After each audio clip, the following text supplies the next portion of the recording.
Hello and welcome to the My School channel. My name is Angela, and in this video we're going to continue the government topic by topic video lesson. So we started the topic political ideologies, where we discuss those ideologies that talk about how a government should act, how the society should act.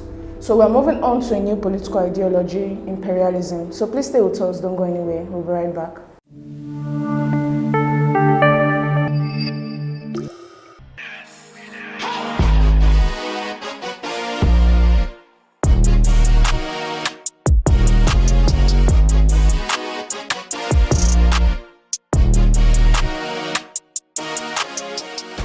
Welcome back to the My School channel. Like I said, we are going to continue with the topic political ideologies. Now we're moving on to a new political ideology called imperialism. So let's dive right into it.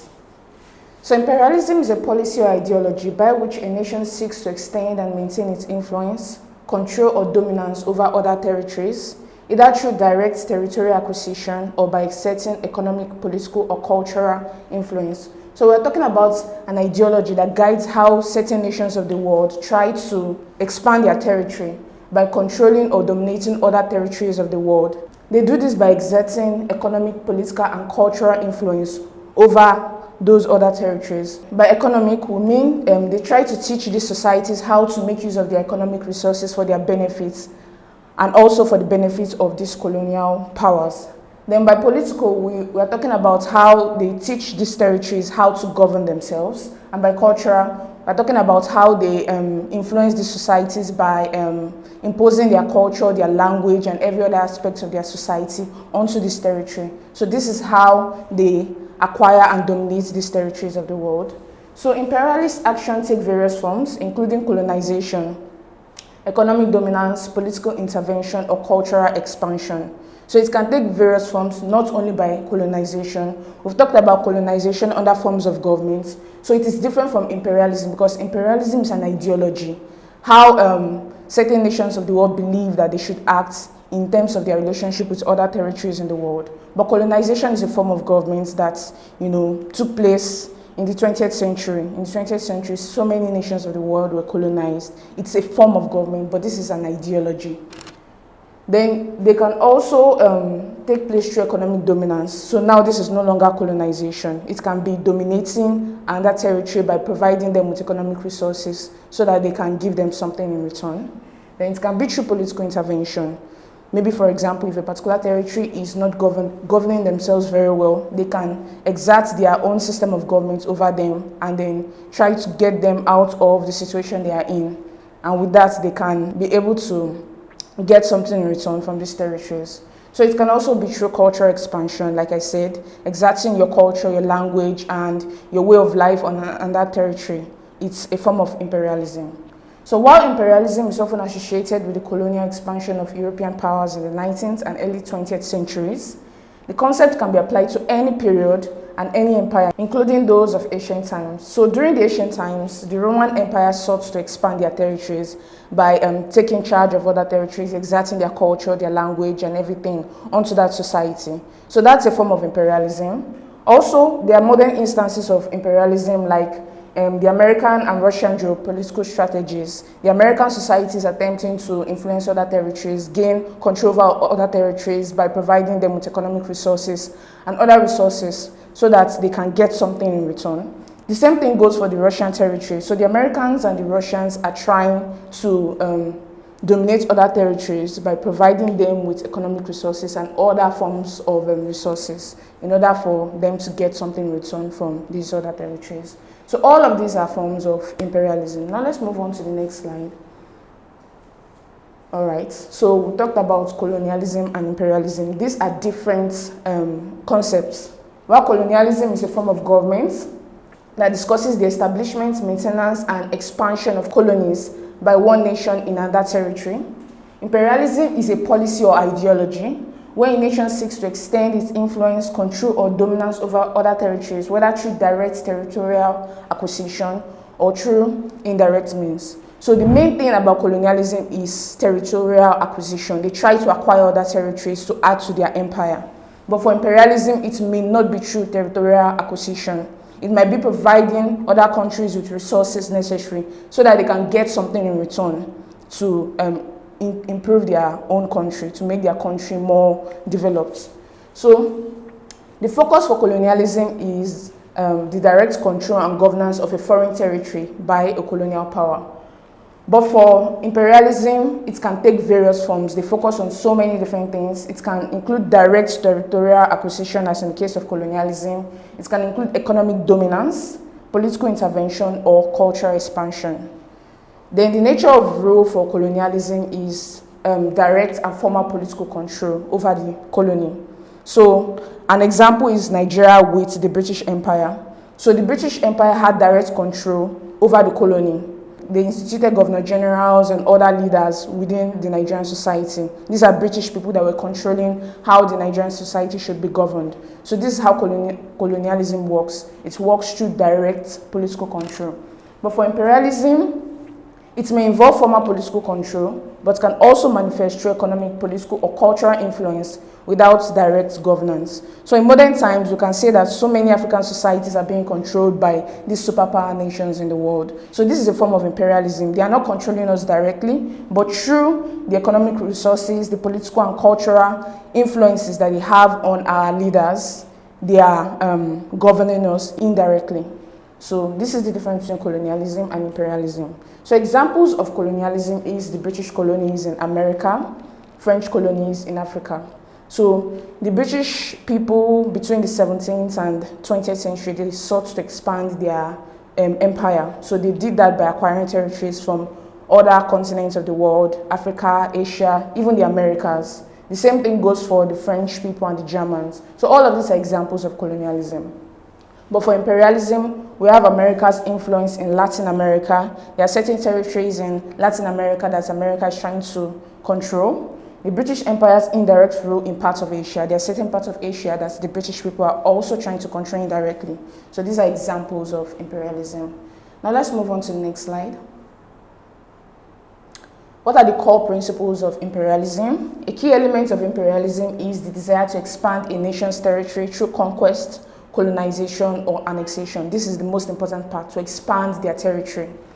So the expansion is justified by belief in the nation's superiority and a perceived duty to civilize or develop the colonized region. So when it comes to imperialism, they believe that they are superior in a certain sense, whether politically, culturally, economically, and they try to civilize or develop other territories of the world. Then imperialism is often driven by economic motives, including the desire to access natural resources, new market for goods, and cheap labor.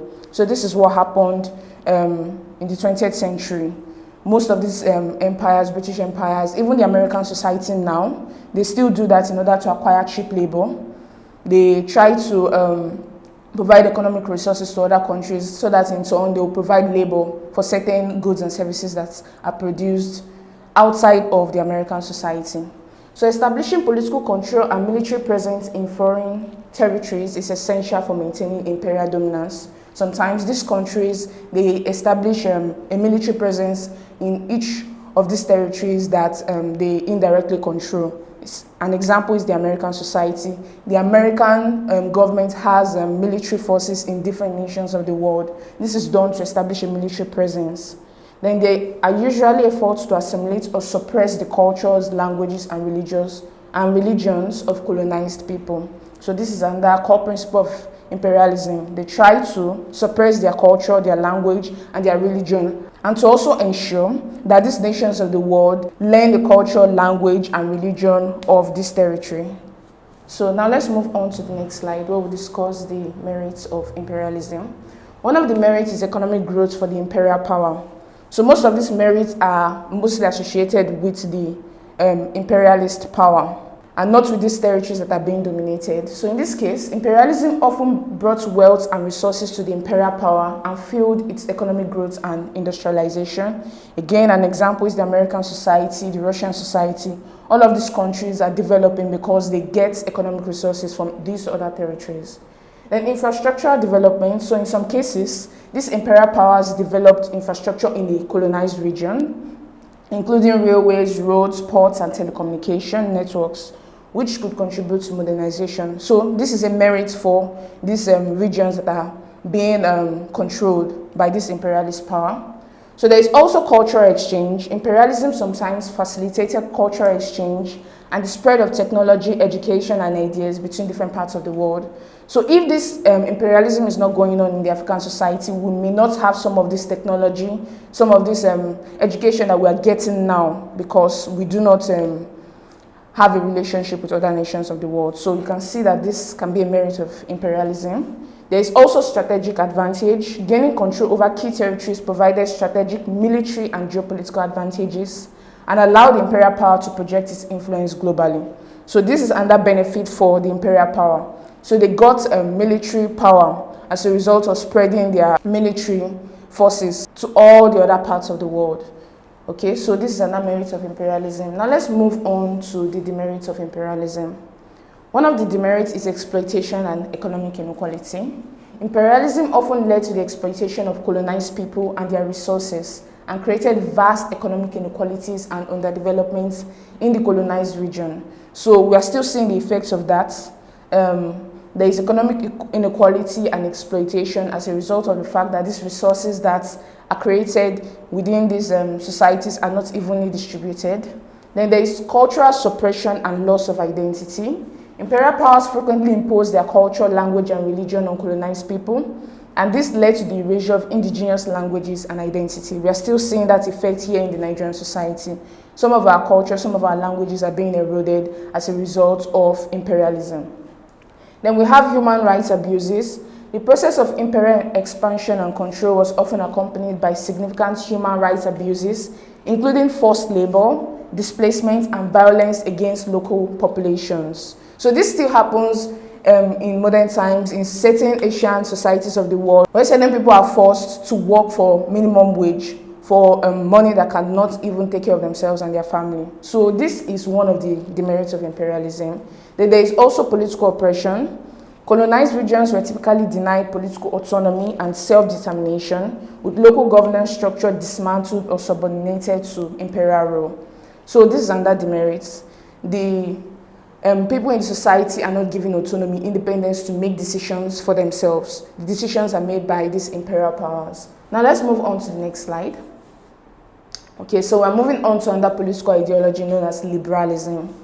Liberalism is a political and moral philosophy based on the principles of liberty, consent of the governed, and equality before the law. So these three principles are very important under this ideology. So they believe in the importance of liberty, the importance of freedom. We've discussed liberty as a principle of government. So it's a very important principle. Consent of the governed is also important under this political ideology. They believe that every leader in the society must receive approval from the people that they are leading. They should be legitimate leaders. The people should have the right to select their leaders within their society. There is also equality before the law. Everybody is equal. No matter your economic or political status in the society, you should be treated as equal under the law. So emerging from the Enlightenment, liberalism emphasizes individual rights, democracy, and the rule of law. So all of these principles were incorporated into the American Constitution, and this is the foundation on which the American society was built. But however, this ideology has evolved over time into various strands. We have classical liberalism and modern liberalism. While classical liberalism focuses on economic freedom, it is still the liberalism that they were familiar with, that the American society was built upon. Then there is another strand that has evolved over time, which emphasizes social justice and the role of the state in addressing inequalities. So these modern liberalists, they focus on social justice, ensuring that no matter where you are from in the world, you should be treated equally. So they address inequalities within the society. Now let's move on to the next slide. All right, so we're going to discuss the core principles of liberalism. The cornerstone of liberalism is the belief in individual freedom. This includes freedom of speech, freedom of religion, and the right to privacy.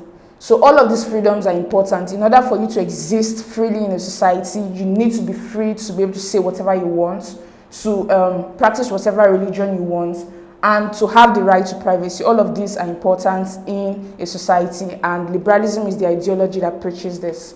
So it also supports representative democracy, that is consent of the governed. The people should be able to select their leaders who will represent them when they get to public office.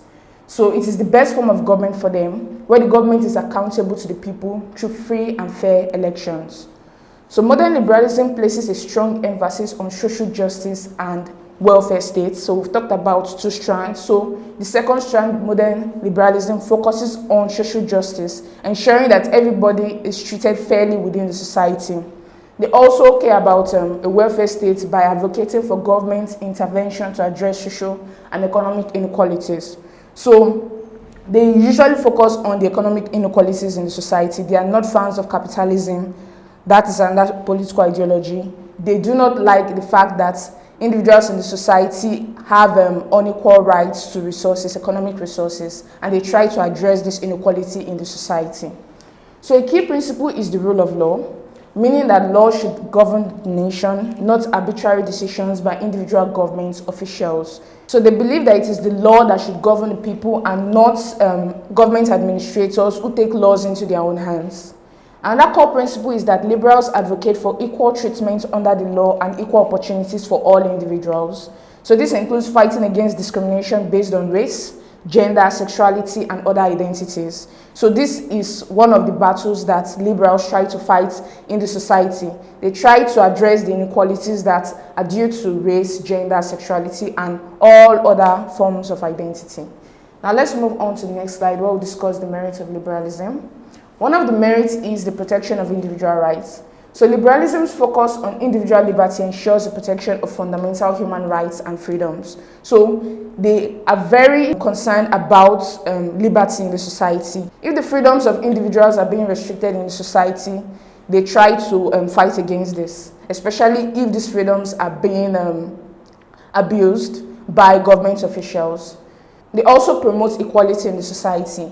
By advocating for equal treatment and opportunities, liberalism helps combat discrimination and promotes social justice. So they try to ensure that everybody is equal in the society, whether politically, economically, or in any other sense.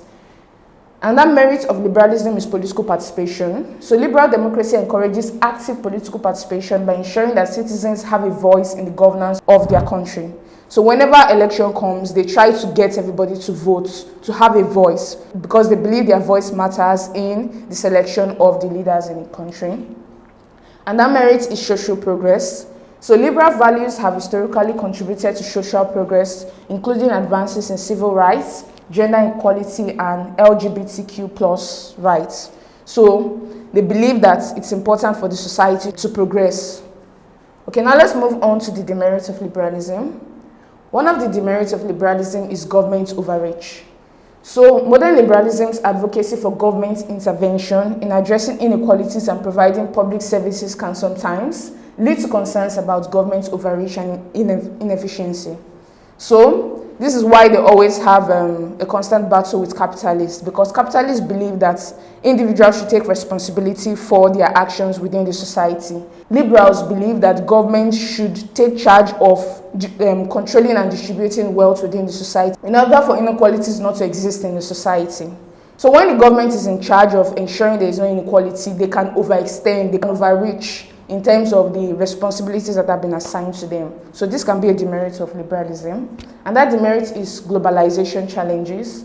So liberalism's support for free trade and open borders can result in economic and cultural disruptions, including job losses in certain sectors and cultural homogenization. So liberals believe that the border should be open. People from other races and cultures are free to enter the country because they believe in the importance of tolerance and cooperation within the society. But the demerit of this is that when so many people from other countries come into the society, those people within a country may lose their jobs. They may not have jobs to take care of themselves and their family. So this can be a demerit of liberalism. And that demerit is the problem of balancing freedom and security. So ensuring individual freedoms while maintaining national security can be challenging, and liberal democracies sometimes struggle with finding the right balance, especially in times of crisis. So when you're talking a lot about freedom, sometimes when you give people a lot of freedom, they might use that freedom to do something negative within the society. So it's important to have a balance between freedom and security. There should be some form of restriction in order to make sure that people do not abuse the freedom that is given to them. This is a demerit for liberalism because they focus more on freedom and sometimes they neglect the security aspect of this balance. Then there is also emphasis on individualism. So the strong focus on individualism can sometimes undermine community and collective values, and this can lead to social fragmentation and a lack of social cohesion. So sometimes they talk about the importance of tolerance, tolerating other people who are unique, who are different from other people in the society. And so when there are a lot of people who stand out from the society, it can lead to social fragmentation because there are different people who have different preferences, different interests within the society. All of this can lead the society to be divided. So this is another demerit of liberalism. Now let's move on to the next slide. Okay, so we're moving on to another political ideology called libertarianism. So libertarianism is a political philosophy that upholds liberty as its core value and emphasizes free markets and minimal government intervention. So this is different from liberalism. While both liberalism and libertarianism focus on freedom, the difference between liberalism and libertarianism is the subject of government intervention.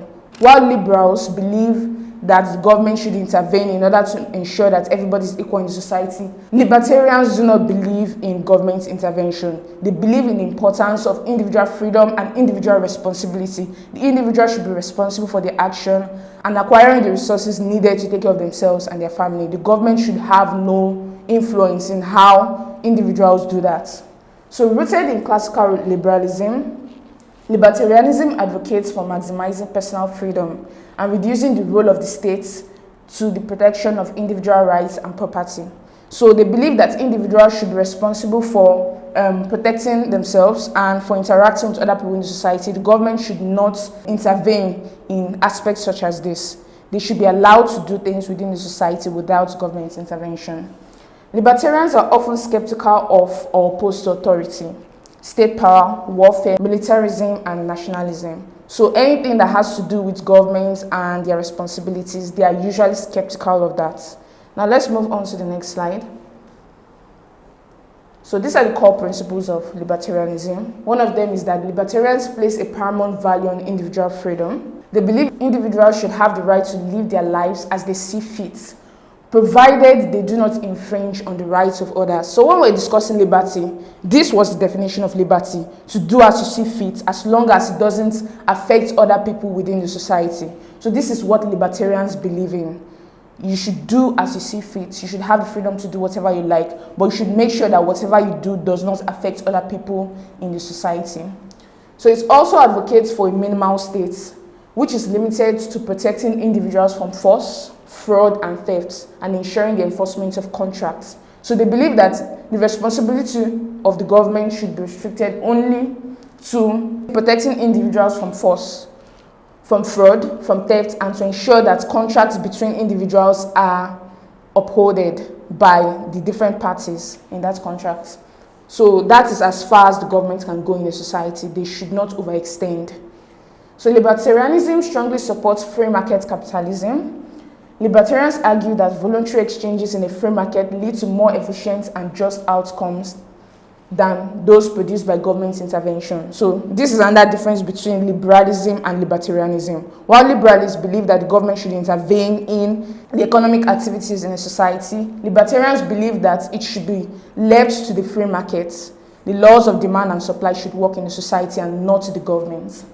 Another core principle of libertarianism is that libertarians emphasize that all human interaction should be voluntary and consensual. This means that when human beings are engaging in business activities with one another, it should not be done through the use of force. It should be done through the use of dialogue. And every party within that exchange should agree to whatever decision they have to make. The decision has to be consensual. Both parties have to agree. So this is one of the core principles of libertarianism. A fundamental ethical stance in libertarianism is the non-aggression principle, which states that aggression, defined as the initiation of force or coercion against others, is inherently wrong. So they do not believe in aggression, the use of force. Everything should be done through the use of dialogue, negotiations. So now let's move on to the next slide, where we'll discuss the merits of libertarianism. One of the merits is maximization of freedom. Libertarianism allows people to make their own choices regarding their lives, their bodies, and property without undue government interference. The government should not interfere with anything that has to do with their lives, their bodies, and their properties. And that merit is economic efficiency. Free markets are seen as more efficient at allocating resources than government planning. So this leads to innovation, wealth creation, and overall economic prosperity. So all of those merits of capitalism are also merits of libertarianism, because when you allow the markets to run freely, there is innovation within that society, wealth is created, there is overall economic prosperity in that country. This is different from when the economy is planned by the government. So there is also the reduction of government waste and corruption. So by advocating for a minimal state, libertarianism promotes a more efficient and transparent governance structure.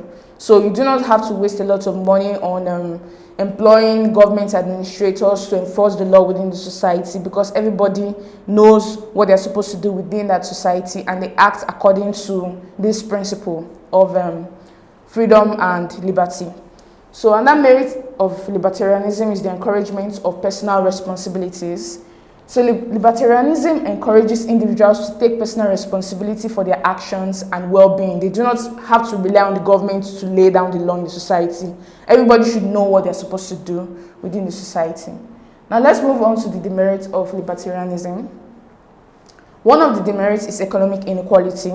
So critics argue that libertarianism can lead to significant economic inequalities, as it may favor those with more resources and opportunities. Again, they believe in the principles of capitalism, and so when capitalism comes inequality within the society, as those people with more wealth and resources are able to create more wealth and resources as opposed to those people with less. And that demerit is the lack of social safety nets. So the minimal role of government in providing social services can result in insufficient support for vulnerable populations, including the poor, elderly, and disabled.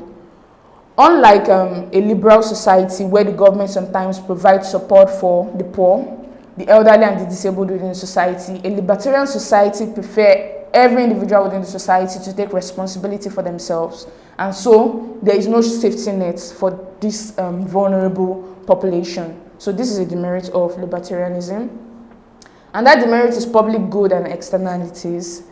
Libertarianism can struggle to address issues related to public goods, e.g. national defense, infrastructure, and externalities, e.g. pollution, where market solutions may be inadequate or inefficient.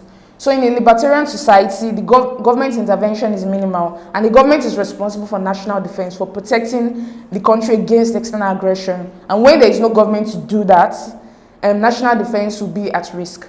Also, there will be no infrastructural development because the government is in charge of building the roads, providing electricity and other social amenities within the society.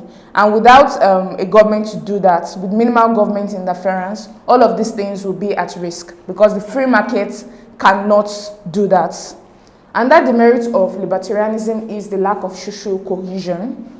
So the emphasis on individualism and personal freedom can undermine social cohesion and collective action, which can potentially lead to a fragmented society. So in a society where you are focusing on individualism and personal freedom, there will be no social cohesion. There will be no avenue for people to get together to discuss their common values and their common interests in the society when you are focusing on your personal freedoms and your personal liberty. So this can be a demerit of libertarianism. So we've come to the end of this segment.